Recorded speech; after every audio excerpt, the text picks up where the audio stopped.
High, আমি মৌ। আমার কিচেনে অনেক অনেক ওয়েলকাম জানাই তোমাদের। তো আজ আমি বানাবো মোমো। তো মোমোটা আজকে বানাবো একটু অন্য টাইপের।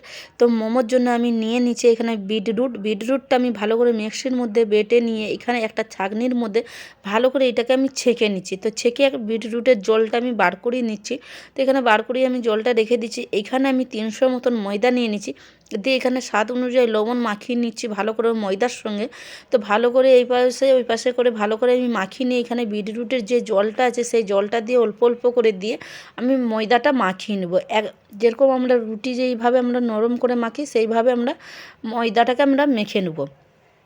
তো ভালো করে ময়দাটাকে আমি মেখে নেবো। কী সুন্দর কালারটাও হয়ে আসছে। তো এখানে কালারটা একদম পুরো বিটরুটের কালারটা চলে এসছে। তো এটা আমি 5 মিনিট রেখে দেবো ঢাকা দিয়ে।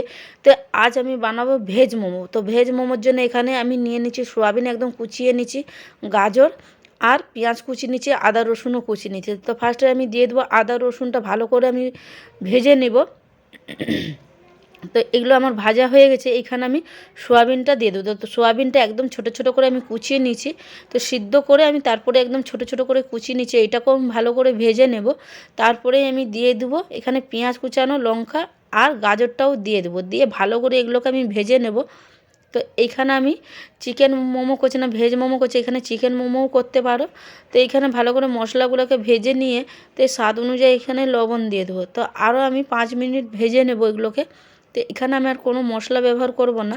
তো এইখানে আমি ভালো করে ভেজে করে এখানে খুব জোর আমি 5 থেকে 10 মিনিট ভেজে ঢাকা দিয়ে রেখে দেবো। তো এইখানে ভাজা হয়ে গেছে। তো আমি এটা রেখে দেবো। তো এটা সুন্দর, কত সুন্দর ভাজা হয়ে গেছে। এখানে আমি আবার নিয়ে নিলাম ময়দাটা 5 মিনিট রেখেছিলাম ঢাকা দিয়ে। এটা আমি আরও একটুখানি মাখিয়ে নেব। দিয়ে এইটাকে আমি 4টা টুকরো করে নেব। তো বড় বড় টুকরোটা করে নিচ্ছি, বড় বড় একদম সাইজের। তো এখানে একটু ময়দা নিয়ে নেব, দিয়ে করে ভালো করে ময়দাটা মাখিয়ে নেব। তো এটা একটা রুটির সাইজ আমি বেলে নিয়েছি। তো রুটি সাইজে একটা ছোট বাটি নিয়েছি। তো ছোট বাটি দিয়ে লুচির সাইজের মতন আমি ছোট ছোট করে লুচির সাইজটা কেটে নিচ্ছি। তো একটা একটা লুচির সাইজ কাটার থেকে এইভাবে বড় করে বেলে নিয়ে একটা বাটির সাহায্যে কেটে নিলে সেটাই সুবিধা হবে একটা একটা বেলার থেকে। এবারে যেটা যা সুবিধা হবে সেটা সেইভাবে করলে ভালো হয়। তো এইখানে আমি সাইডে বাদবাকিগুলো রেখে দিয়েছি। তো এখানে আমি লুচি সাইজের বেশ সুন্দর সুন্দর করে কেটে নিয়েছি। তো এগুলোকে আমি রেখে দেবো।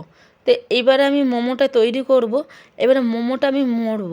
তো এইখানে আমি নিয়ে নিলাম একটা লুচিটা নিয়ে নিচ্ছি, তারপরে আরও একটা নিয়ে নিলাম, তারপরে আরও একটা তার উপর থেকে আমি নিয়ে নিলাম। এবার যেই মশলাটা আমি করেছিলাম সেই মশলাটা তার উপর থেকে দিয়ে দিলাম। তো একটা আমি ডিজাইনের একদম সাইজ করছি। তো এইগুলো আমি ভালো করে এই এক ধার থেকে আমি মুড়ে দিলাম। তো আবার আমি সাইড থেকে কি সুন্দরভাবে একদম আমি গোল গোল করে রোলের মতন আমি মুড়ে নিচ্ছি।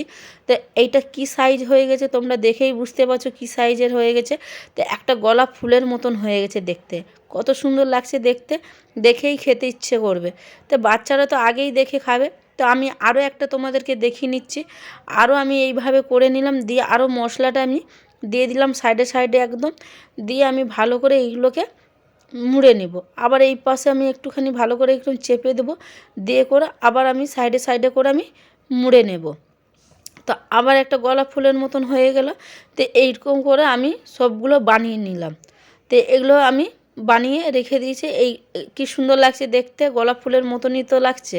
তো এইখানে আমি একটা বাটির ছাঁকনির মতো নিয়েছি, বাটিটাই আমি সাদা তেল একটু বুলিয়ে দিয়েছি।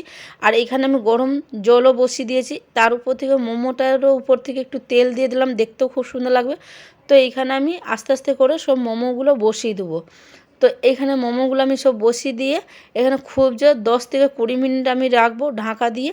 তো এখানে সিদ্ধ হয়ে গেছে, কত সুন্দর লাগছে, সিদ্ধ হয়ে গেছে। তো এইখানে আমার মোমো তৈরি হয়ে গেছে। তো মোমোটা কি সুন্দর তৈরি হয়েছে, কালারটাও কত সুন্দর লাগছে দেখতে। এখানে আমি বাদাম আর ছোলাটা আমি চাটনি করেছি আর টমেটো সসটা নিয়েছি। যদি রেসিপিটা তোমাদের ভালো লাগলে লাইক, কমেন্ট, শেয়ার, সাবস্ক্রাইব করে দিও, নোটিফিকেশন বেলটাও বাজিয়ে দিও।